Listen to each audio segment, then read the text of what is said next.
I'm Vlad, and I'm a gender-fluid demon doll reclaiming the beauty in the monstrous. I never go out without makeup on. I'm inspired by clowns, corpse paint, historical fashion. My mum's coming over to see me. We're quite different people.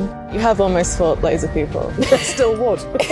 My job is to protect you. Being able to treat my body as a canvas is like armour. Just gonna do a cute little nosebleed. I just think they make every look like 10 times cuter. I really like real blood, so I used to sometimes paint with my blood.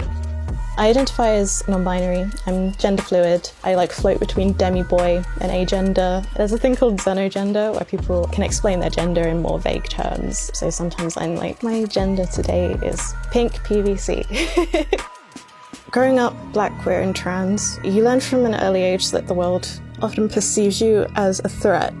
Being told you're inherently monstrous your whole life. Eventually I embraced my monstrousness, became the demon I was always meant to be.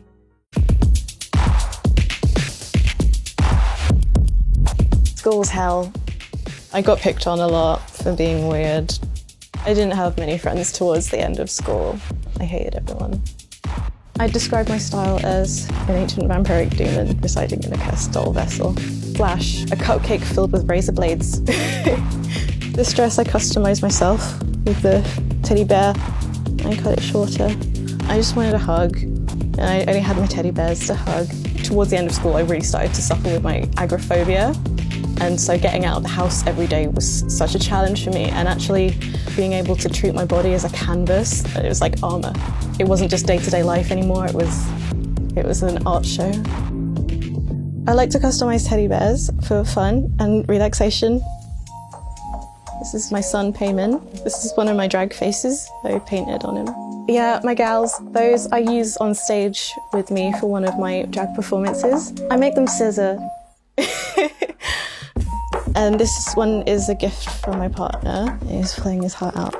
I have a lovely partner. We're polyamorous. They really like my aesthetic, I think. They're alternative themselves, but in a different kind of way. We look really cute together. These are my faves. It never takes me any less than 3 hours to do my makeup.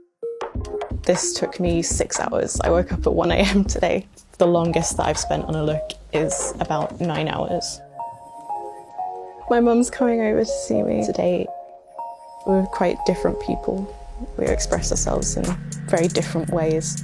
My journey towards kind of self-discovery was quite private and personal, but my mum really helped by letting me get on with it and letting me express myself however I wanted, within reason.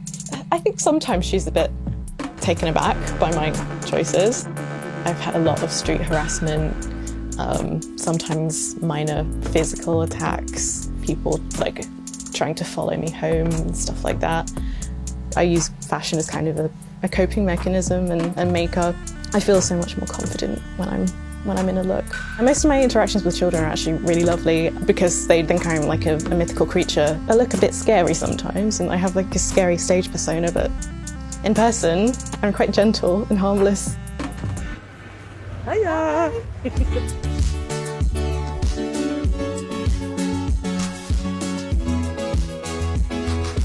Do you ever get worried about me, going out in public, about what people might say and do? Yes.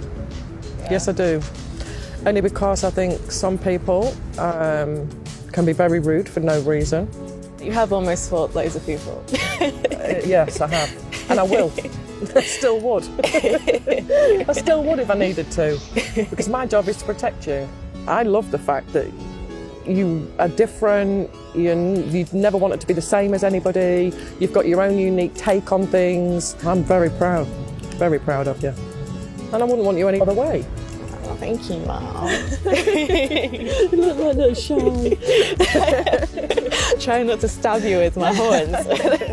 There are lots of body modifications that I would really love to get. I'd love to be covered in tattoos. I really want to get a teddy bear pulling his guts out on my thigh, and I really, really desperately want my tongue split. I think my aesthetic will keep growing and evolving.